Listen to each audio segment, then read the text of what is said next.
नमः सिद्धेभ्यः। जब बोले आदि ब्रह्मा ऋषभ देव भगवान की जय। अयोध्या शाश्वत तीर्थ क्षेत्र की जय। परम पूज्य गणिनी प्रमुख श्री ज्ञानमती माता जी की जय। मध्याह्नकालीन सत्र प्रारंभ हो रहा है।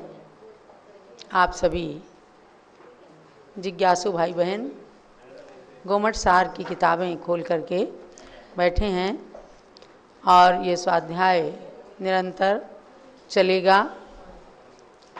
सबको ध्यान देना है कि 12 मई को आपकी गोमट सार जीवकांड का तृतीय पेपर यानी तीसरा एग्ज़ाम आपका होने वाला है, जिसमें गाथा नंबर 88 से 88 नंबर से लेकर के और 127 यानी 88 से 127 संयम मार्गना तक, कषाय मार्गना से संयम मार्गना तक 40 गाथाओं की परीक्षा नंबर 3 होना है।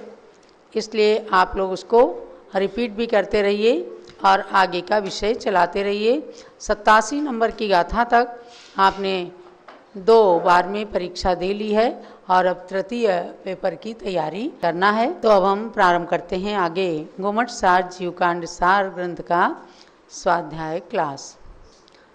सिद्धम शुद्धम पणमीय जिणिंदवर नेमि चंद मकलंकम गुणरयण भूषणोदयम जीवस्य परोवणम वोच्छम।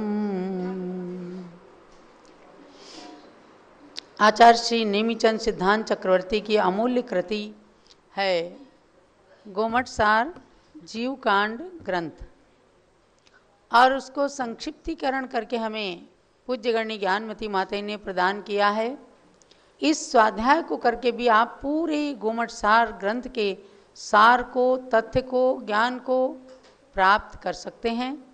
यही लक्ष्य लेकर के जो भी गाथाएं आपको पढ़ाई गई हैं, जो परीक्षाएं ली गई हैं, जितना अध्ययन कराया गया है, उन सब क्लासेस का वीडियो क्लासेस और ऑडियो क्लासेस सब यूट्यूब चैनल पर भारत गौरव ज्ञानमती माता जी यूट्यूब चैनल पर वीडियो प्रवचन है और encyclopedia of jainism.com पर ऑडियो प्रवचन अपलोडेड हैं।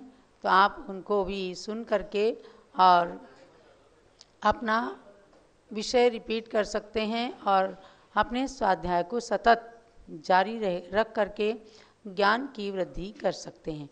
केवल परीक्षा के ही समय किया जाए ऐसा नहीं है, बाकी समय में भी आपके स्मृति पथ पर गोमट सार का स्वाध्याय रहे।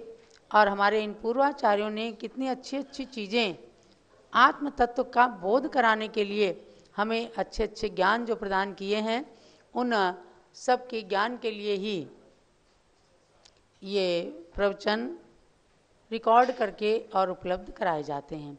तो अब हम चलते हैं गाथा नंबर 115 पर, यानी जीव द्रव्य की 20 प्ररूपणाओं में 12 नंबर की प्ररूपणा ज्ञान मार्गना के नाम से चल रही है। तो उसमें आपने ज्ञान की बात को जाना कि सामान्य से ज्ञान के 8 भेद हैं और सम्यक ज्ञान के 5 भेद हैं। उनमें से मति श्रुत ज्ञान के बारे में विस्तृत चर्चा हो चुकी है, क्योंकि आज हम सबके लिए मति और शुद्ध ज्ञान ही प्राप्त हैं और उन्हीं के द्वारा आत्म तत्व का बोध किया जाता है। अब तीसरा है ज्ञान अवधिक ज्ञान। उस अवधिक ज्ञान का प्रकरण अब प्रारंभ होने जा रहा है। गाथा नंबर 115। अवहीयदित्योहि सीमाणानेतिवण्यं समये भवगुणपच्चयविह्यं जमोहिनानेतिणं बेन्ति। बहुत ही शुद्धता के साथ एक साथ सामूहिक गाथा पढ़िए। अवहीयदित्योहि सीमाणानेतिवण्यं समये भवगुणपच्चयविह्यं जमोहिणाणेत्तिणं वेन्ति। अवधीयत इत्यवधिः सीमा ज्ञानमिति वर्णितं समये भवगुण प्रत्यय विदिकं यदवधि ज्ञानमिति इदं ब्रुवन्ति। अवधि ज्ञान शब्द से ही जिसका अर्थ ज्ञात हो जाता है, अवधि माने सीमा, सीमा माने मर्यादा, जिसकी लिमिट होती है।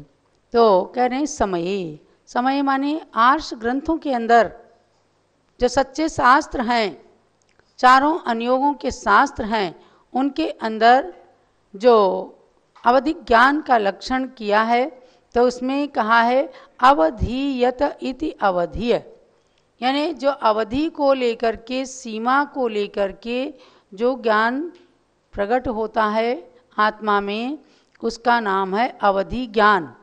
तो अवधीयत यानी अवधि को लेकर, सीमा को बांध करके जो ज्ञान प्रकट होता है, इसीलिए समय माने परमागम के अंदर, आर्ष ग्रंथों के अंदर उसको कहा है अवधि ज्ञान।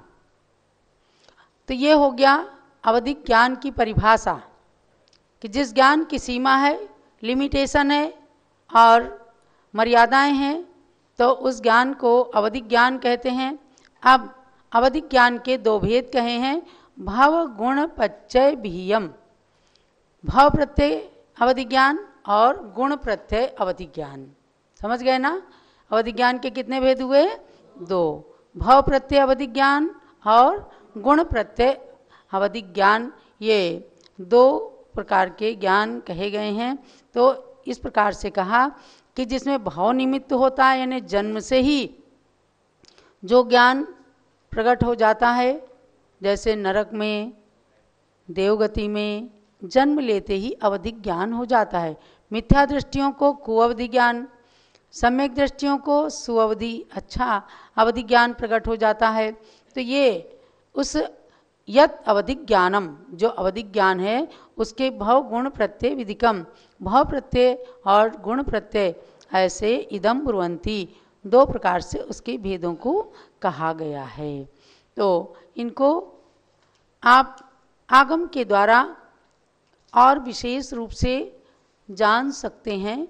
आगे की गाथा को लेती हूँ कि दोनों प्रकार के अवधि ज्ञान के स्वामी कौन होते हैं, यानी किनके कौन सा अवधि ज्ञान होता है।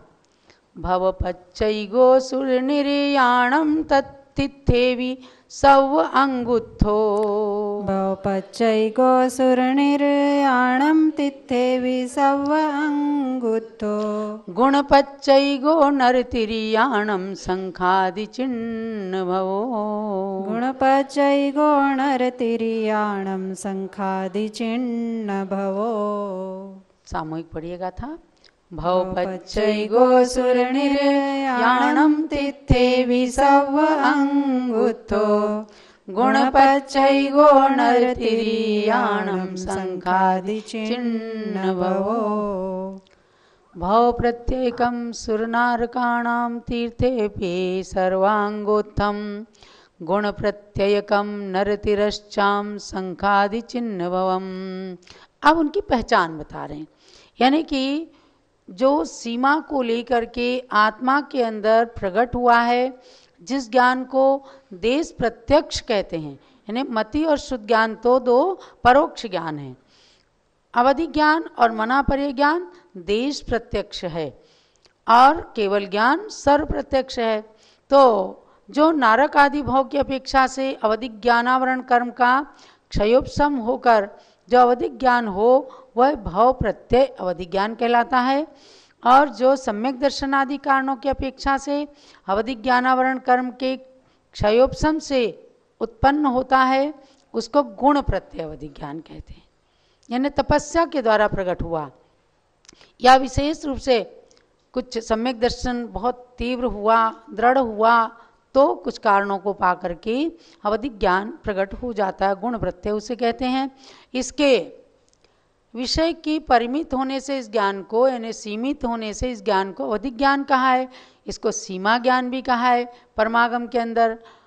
यद्यपि दूसरे मतिक ज्ञान आदि के विषय में भी ये और भी आपको समझने का है कि जो मति शुद्ध ज्ञान है उनकी तो और भी अधिक सीमाएं हैं, इतना ही ज्ञान होगा, इतना क्षय उपशम होगा तो इतना होगा। यद्यपि दूसरे मतिक ज्ञान आदि के विषय की भी सामान्य से सीमा है, लेकिन दूसरे ज्ञानों को भी अवधिक ज्ञान नहीं कह सकते।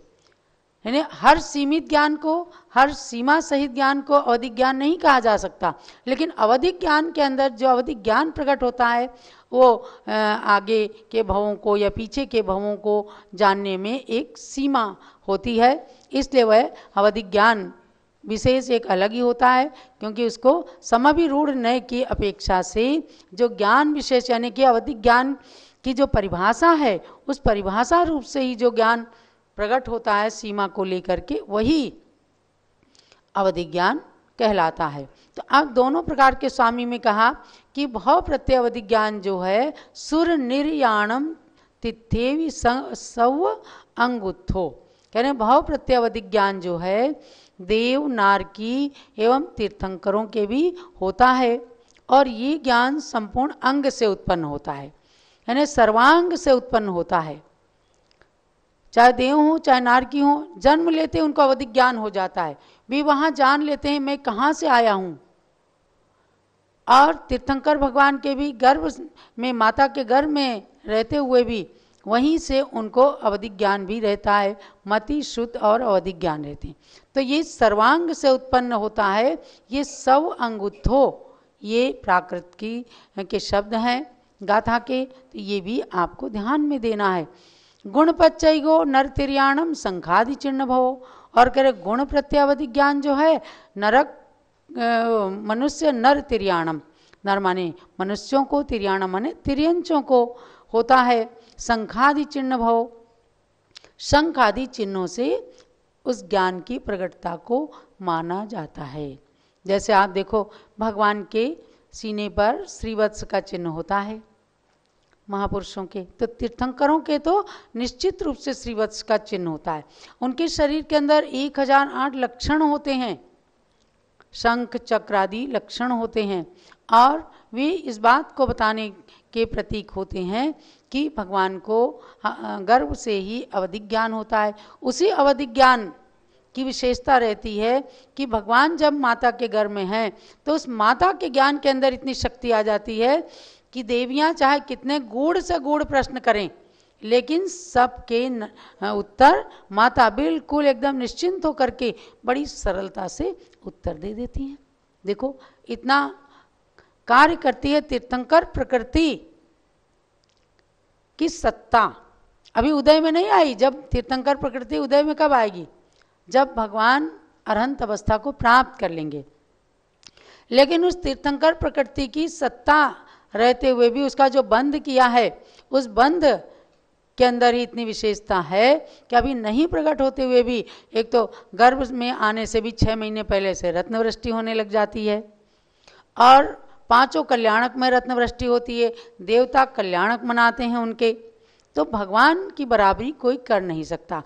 केवल अवधिक ज्ञान ही उनको होता ऐसा नहीं है, अवधिक ज्ञान तो नरक और देवगति में भी उत्पन्न हो जाता है, लेकिन भगवान के वह अवधिक ज्ञान जो है वो विशेष बात को लिए हुए होता है। तो ये बात आपको बताया गया। तो इसमें कहा है कि नाभि के ऊपर शंख, पद्म, वज्र, स्वस्तिक, कलश आदि जो शुभ चिन्ह होते हैं, उस जगह के आत्म प्रदेशों से प्रकट होने वाले अवधिक ज्ञानावरण तथा वीर्यांतराय कर्म के क्षयोपशम से गुण प्रत्यय अवधिक ज्ञान होता है, किंतु भव प्रत्यय अवधिक ज्ञान संपूर्ण आत्म प्रदेशों से प्रकट होता है। भाव प्रत्यय अवधिक ज्ञान सभी देव और नारकियों के होता है, क्योंकि उसमें भाव उनकी वो पर्याय, उनका वह जन्म वही प्रधान कारण है, और गुण प्रत्यय अवधिक ज्ञान जो है मनुष्य और तिर्यंचों के ही होता है। आजकल तिर्यंचों में नहीं देखा जाता, लेकिन उनके अभाव नहीं होता है। किसी किसी तिर्यंच के अवधिक ज्ञान जरूर हुआ होगा, आगम को पढ़ने से विशेष प्राप्ति होगी, लेकिन मनुष्यों में तो अवधिक ज्ञान चतुर्थ काल में होता ही था, और पंचम काल के अंत में भी जो वीरांगज नाम के मुनिराज होंगे तो उनसे जब हाथ से कर पात्र के आहार का टैक्स मांगा जाएगा, उस समय उन्हें तुरंत अवधि ज्ञान प्रकट होता है और वे जान लेते हैं कि पंचम काल का अंत आने वाला है। आज अवधि ज्ञान नहीं दिख रहा किसी को, लेकिन पंचम काल के अंत में जब पूरा धर्म का नाश होने वाला होता है, उस समय तक भी उस अवधि ज्ञान की स्थिति अवस्थिति अवधि ज्ञान को माना गया है, अवधि ज्ञान की प्रकटता मानी गई है। तो कहा कि ये मनुष्य और तिर्यंचों के गुण प्रत्यय अवधि ज्ञान होता है। अब आप देखो कि देवताओं में भाई सौधर्मेंद्र को अवधि ज्ञान से ही पता चलता है कि मध्यलोक में भगवान का जन्म हो गया है, और वे वहीं से पहले 7 पैर आगे जाके नमस्कार करते हैं, फिर सारे देव परिकर को लेकर के मध्यलोक में आते हैं। तो ये उनका भाव प्रत्यय अवधि ज्ञान है, और उस अवधि ज्ञान को वे सम्यक रूप से प्राप्त करके अपने जन्म को सफल कर लेते हैं।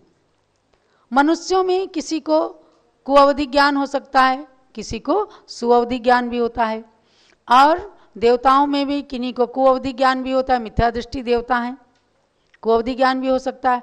नारकियों में जो मिथ्या दृष्टि है सबको कुअवधि ज्ञान ही होता है। तो आप कहते हैं ना कि वहाँ पर जब असुर कुमार जाति के देव जा करके नारकियों को आपस में लड़ाते हैं, तो अपने कुअवधि ज्ञान के बल से ही उनको बताते हैं कि जिसने तेरी अंजन लगाया था उसको कहते हैं तेरी आंख फोड़ दी थी, यानी ऐसे ऐसे जा करके भड़काते हैं।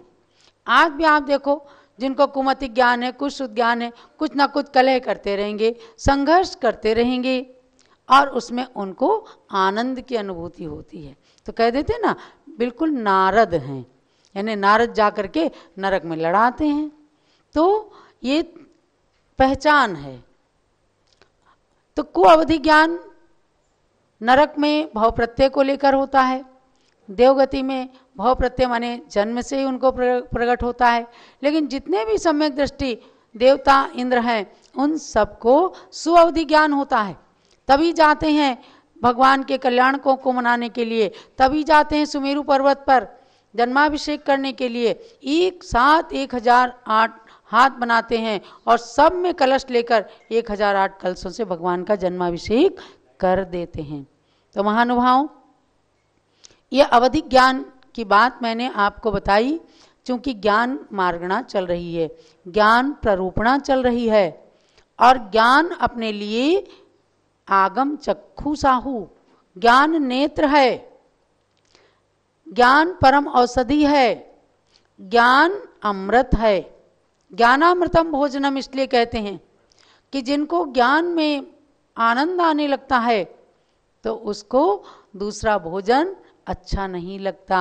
आपने कई कवियों के, महापुरुषों के कथन सुने होंगे कि भोजन कर लेते थे, उन्हें पता ही नहीं चलता था नमक है कि नहीं है, और जब उनका कार्य पूरा हो जाता तो फिर आज माँ आप नमक डालना भूल गई क्या? माँ कहती कि बेटा मैं तो तुझे सालों से बिना नमक का भोजन करा रही हूँ, आज तुझे कैसे पता चला? बोले आज मैंने भोजन की तरफ उपयोग लगाया। तो भोजन की तरफ जब उपयोग लगा तो उसका स्वाद पता चला, और नमक पहले भी नहीं था लेकिन उधर उपयोग नहीं था, तो नीरस बिना नमक का भोजन भी सरस लग रहा था। तो महानुभाव, हम अपने उपयोग को हमेशा अच्छा बनाएं, सम्यक बनाएं, तो इतना सा भी ज्ञान हमारे लिए आत्मज्ञान का कारण बन जाएगा। और अगर सम्यक तो नहीं है तो वो ज्ञान जो है ज्ञान हो सकता है, कुज्ञान हो सकता है, वो हिंसा का निमित्त बन जाएगा, आतंक का निमित्त। आज वैज्ञानिकों के पास कोई ज्ञान कम है क्या?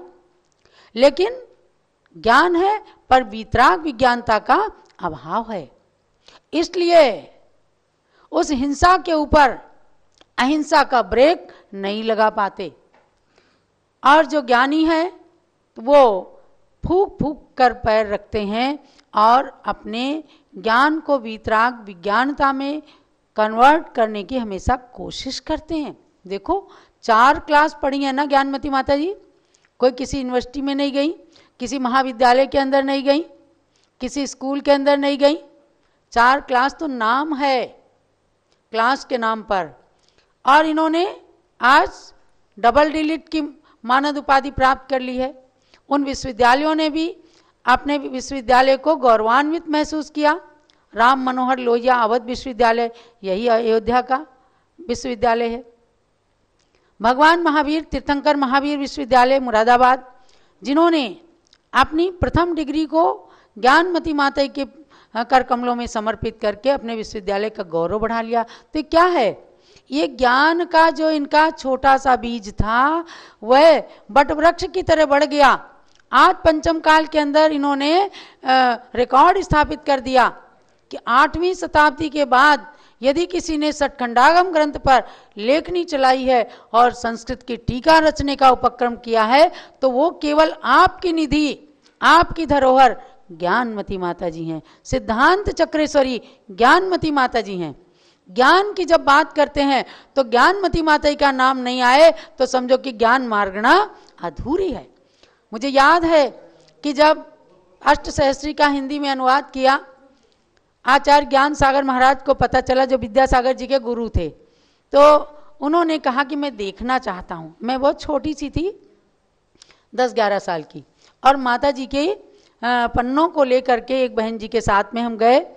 किशनगढ़ में महाराज जी विराजमान थे, हम ब्यावर से किशनगढ़ गए तो महाराज ने देखा, उनकी आंखों से वात्सल्य के अश्रु गिरने लग गए। बोले कि इसको आंख मूंद कर छपा दो, किसी को मत दिखाना, इतना सुंदर अनुवाद कोई कर नहीं सकता। और अष्टसहस्त्री कोई पढ़ी थी क्या? महान न्याय का ग्रंथ, विद्वानों के छक्के छूट जाते हैं, कोई नहीं कर पाया जिसका अनुवाद, उसका अनुवाद करके दिखाया तो क्या था? अभीष्ण ज्ञानोपयोग। ये ज्ञान मार्गणा तो वास्तव में ऐसे संतों के अंदर ही साकार होती है। तो भव्यात्मा, इसलिए ज्ञान मार्गणा को केवल आप अपना स्वाध्याय मत समझना, ज्ञान मार्गणा को मार्ग के रूप में, आगे की संतति के रूप में, परंपरा के रूप में हृदय में ऐसा उतार लेना कि हम सदा ज्ञानी बने रहें, हमेशा ज्ञान में मन लगा रहे, ज्ञानामृत का भोजन करने में हम अपना सौभाग्य समझें। तो ये आज ज्ञान मार्गणा के अंदर अवधिक ज्ञान का वर्णन करते हुए मैंने आपको बताया। और कभी हमें भी अवधिक ज्ञान प्रकट हो तो वो कुअवधि ना बनने पाए। एक राजा को हो गई कुअवधि तो उसे जंगल के अंदर हिरण ही हिरण दिखने लग गए, मुनिराज नहीं दिखते थे, और उसके तीव्र कर्म का उदय आया। उसने कहा इन हिरणों को मार करके खून की बावड़ी तैयार करके और मेरे दाह ज्वर को शांत कर दो मेरे पुत्र। पुत्र ने अपने कर्तव्य का पालन किया, महाराज की आज्ञा का पालन किया। पता लग गया कि इन्हें कुअवधि ज्ञान हो गया है, ये तो मर के नरक में जाने वाले हैं। उसने लाख के रस की बावड़ी तैयार की और उसके अंदर जब वो घुसे और कुल्ला भरा तो जाना कि ये खून नहीं है, तो लाख का है। मारने को दौड़े अपने पुत्र को ही, उनकी तलवार उनको ही लग गई और वो मर गए। तो भव्यात्माओं, हमारा ज्ञान चाहे छोटा रहे लेकिन सम्यक ज्ञान रहे, सम्यक दर्शन के साथ वह उस ज्ञान की सार्थकता है। इसलिए समझना कि गुरु का कहना हम ज्ञान रखें लेकिन चारित्र न खो डालें, आचरण छूट जाए जिससे हम ऐसा बीज न बो डालें। चारित्रहीन यदि ज्ञान मिला तो बेड़ा पार नहीं होगा, केवल कोरी इन बातों से जग का उद्धार नहीं होगा। मुझे तो बहुत आनंद आ रहा है इस ज्ञान मार्गणा का स्वाध्याय करते हुए, कराते हुए। ऐसा लगता है जितनी बार बचपन में पढ़ा तो जितना समझ में आया होगा पता ही नहीं है, लेकिन उसके बाद जितनी बार पढ़ाया संघ में, संघ की शिष्याओं को, और आज जो आपको स्वाध्याय करा रहा हूँ, महान आनंद की अनुभूति होती है कि ज्ञान मार्गणा, ये मति शुद्ध ज्ञान आज कितना अगाध समुद्र है। एक सरसों भर ज्ञान यदि अपने को मिल जाए तो जीवन सार्थक हो जाएगा। और उस सरसों भर ज्ञान को भी पा करके व्यक्ति यदि मद में डूब जाता है, एक दूसरे का अपमान करने लगता है, घमंड आ जाता है, दूसरों के लिए अपशब्दों का प्रयोग करते हैं, तो वो अपनी भाषा समिति खत्म हो जाती है। अपने व्रतों के पालन में महान दोष आता है। कभी भी यदि सज्जन है तो दुर्जन के लिए भी गलत शब्दों का प्रयोग नहीं करना, यही अपने ज्ञान की विशेषता है। तो आज के स्वाध्याय का यही सार समझना कि यदि सच्चा ज्ञान है, हम हर व्यक्ति के लिए हित की बात सोचें। जो तो को कांटा बोए ताई बोवे तू फूल, जो जिसने तुझे कांटा भी चुभाया है उसके लिए फूल उगाने की हमेशा भावना रखें। भगवान ऐसी शक्ति दें, कैसी सहिष्णुता आए और हमारे ज्ञान का सही सदुपयोग हो सके। जयलो द्वाद सांगमयी जिनवाणी माता की। और अब समय हुआ है गुरु भक्ति का। आचार्य त्रय के चरणों में अर्घ चढ़ा करके और पूज्य गण्य ज्ञानमती माता जी सरस्वती की प्रतिमूर्ति की अष्ट द्रव्य से पूजन कीजिएगा। प्रारंभ करें पूजन। प्रथमाचार्य शांति सागर के पद में अर्घ्य समर्पण है। वीर सिंधु अरुणेमि सिंधु आचार्य के पद का अर्चन है। परम तपस्वी तीनों गुरु शिव पथ साधक कहलाते हैं। इन पद में चंदनामती अमर्घ्य कथाल चढ़ाते हैं। ओम ह्रीं श्री शांति सागर वीर सागर नेमि सागराचार्य त्रय मुनीन्द्रेभ्यो अनर्घ्य पद प्राप्ते अर्घ्यम निर्वपामिति स्वाहा। अब गुरु माँ की पूजन प्रारंभ करेंगे। जय लो गणनी प्रमुख श्री ज्ञानमती माता जी की जय। पूजन करो जी श्री गणनी ज्ञानमती माता जी की पूजन करो जी। जिनकी पूजन करने से अज्ञान तिमिर नश जाता है। जिनकी दिव्य देशना से शुभ ज्ञान हृदय वश जाता है। उनके श्री चरणों में आवाहन स्थापन कर